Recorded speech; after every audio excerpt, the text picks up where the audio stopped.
Este é o curso básico de Teologia da Prime Teologia. A lição de hoje tem a ver com a igreja ou a doutrina da eclesiologia. Vamos começar definindo o significado da palavra. O termo igreja, que usamos em português, vem de eclésia ou eclesia. No original, significa uma assembleia de cidadãos.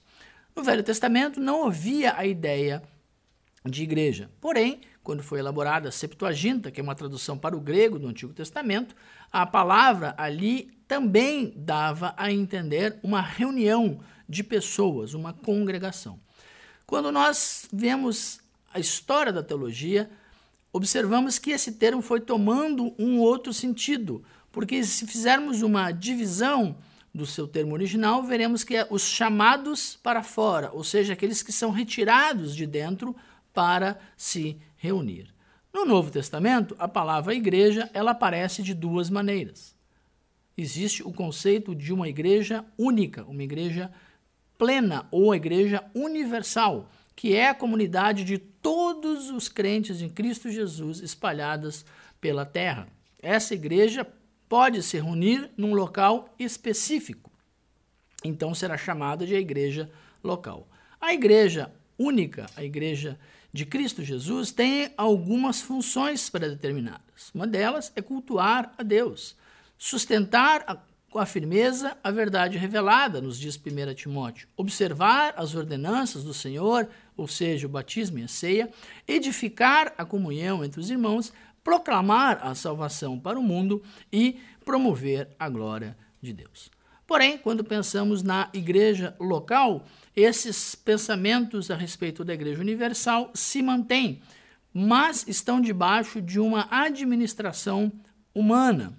Ou seja, existem pessoas que são separadas para administrar este corpo que se reúne numa determinada cidade ou região. A singularidade da igreja é algo a ser destacado. Jesus disse que a igreja é dele. Ele avisa, a primeira vez que menciona esse termo em Mateus 16, eu edificarei a minha igreja. Para isso precisamos entender que na pregação de Jesus não havia a ideia de trazer uma igreja ao mundo, mas sim o reino de Deus. Esse reino de Deus tem a ver com o governo mundial de Deus. Isso significa Deus governa sobre todo o mundo e escolhe mostrar elementos desse reino através da sua igreja. A igreja faz parte desse reino, mas ela não é o reino. O reino é um conceito que traz desde o Antigo Testamento o cumprimento daquilo que Deus queria fazer através do Messias, do seu enviado. Este reino cumpre através de Jesus. Uma grande dúvida é de como a igreja está relacionada com o reino. É preciso lembrar que a Bíblia fala de um reino universal que demonstra o governo de Deus e aquilo seu plano para toda a terra. Ele vai estar trazendo elementos que estão acima de tudo aquilo que o homem conhece. Ou seja, o seu governo é perfeito, mas o governo dos humanos ele está contaminado pelo pecado. Quando Jesus anuncia a chegada do reino, ele está trazendo em si a ideia do cumprimento das profecias. Não mais um reino humano, que havia um rei, como no Antigo Testamento, mas sim um reino messiânico. Deus cumpre em Cristo todas as profecias e traz este governo sobre a terra. Um dos sinais deste governo é a igreja. Ela faz parte do reino, mas ela não é o reino. Esse reino tem um aspecto espiritual.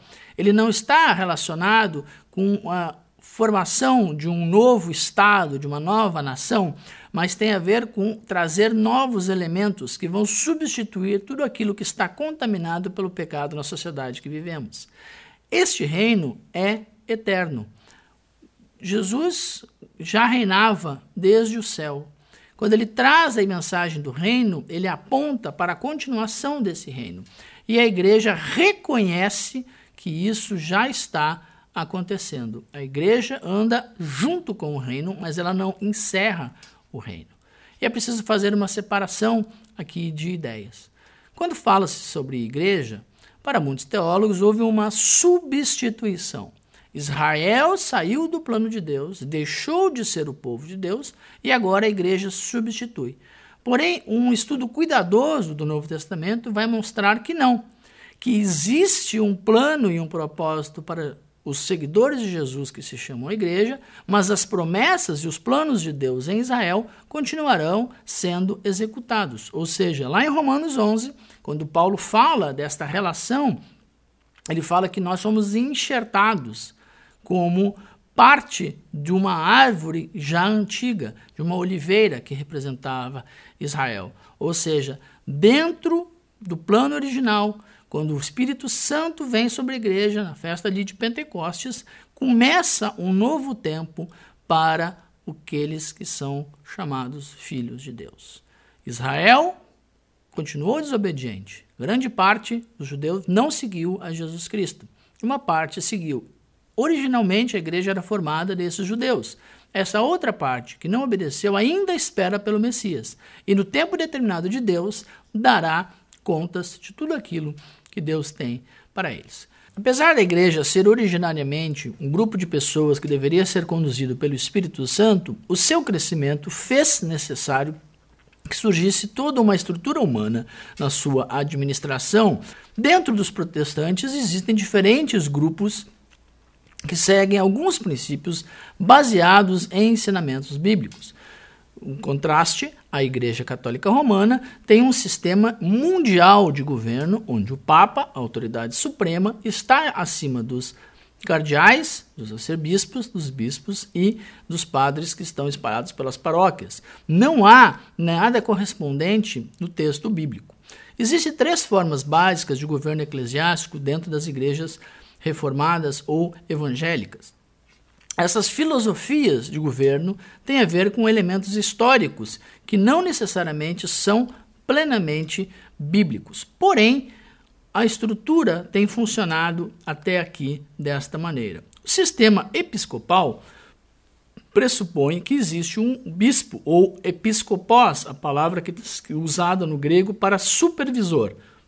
Um homem responsável por um grupo de igrejas numa determinada região. Esse homem pode ou não ter ocupado um cargo abaixo como pastor, então ele sobe, é promovido e desenvolve essa ação. Biblicamente, nós temos os apóstolos que no início da igreja supervisionavam os trabalhos em diferentes países. Há também o sistema chamado presbiteriano. Neste sistema, cada igreja local elege um conselho formado por presbíteros, que são pessoas experimentadas. O sistema possivelmente mais comum é o congregacional, que tem um pastor e uma congregação que faz uma assembleia para tomar as decisões referentes àquilo que a igreja vai fazer. Há igrejas que alegam não ter um governo, mas serem dirigidas pelo Espírito Santo. Elas dizem não necessitar de uma liderança humana e fazem reuniões onde supostamente Deus usará diferentes pessoas para organizar aquilo que está sendo feito na igreja. Porém, nós temos algumas dificuldades quando se compara esses sistemas com a Bíblia. O fato é de que a Bíblia nos ensina o sacerdócio de todos os cristãos, ou seja, cada cristão deveria ser capaz, a nível local, de conhecer a vontade de Deus e ajudar no desempenho daquela igreja, o seu crescimento, o seu amadurecimento e a sua influência na sociedade ao seu redor, levando o evangelho e anunciando a mensagem de Cristo. Formas de governo eclesiástico. Dentro da tradição reformada ou também evangélica, existe basicamente 3 formas de governo. A primeira é chamada de episcopal, ou seja, existe a figura de um bispo, que é a palavra grega episkopos, que é o supervisor, aquele que governa, que administra um determinado grupo de igrejas dentro de uma região. Esse homem tem uma função que está acima do pastor local. E existe uma organização formada na reunião destes bispos. Também há o sistema chamado presbiteriano, como o nome indica. Presbiteros era um ancião, um homem experimentado dentro da congregação, que é eleito para representar parte daqueles membros da igreja e forma então um conselho que toma as decisões. Existe ainda o conceito de governança congregacional.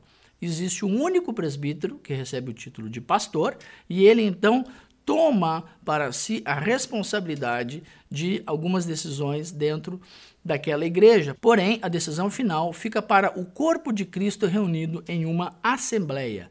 Embora cada igreja use o sistema eclesiástico que acha mais adequado, é importante destacar o que a Bíblia ensina, de que cada cristão recebeu o poder e a autoridade para demonstrar a vontade de Deus. É chamado sacerdócio universal do cristão. Ainda que toda a igreja estava envolvida na escolha dos líderes. Vemos isso claramente em Atos, quando são escolhidos os diáconos. Apesar de toda a ordem humana estabelecida, a Bíblia deixa claro que quem administra a igreja em última instância é o próprio Deus.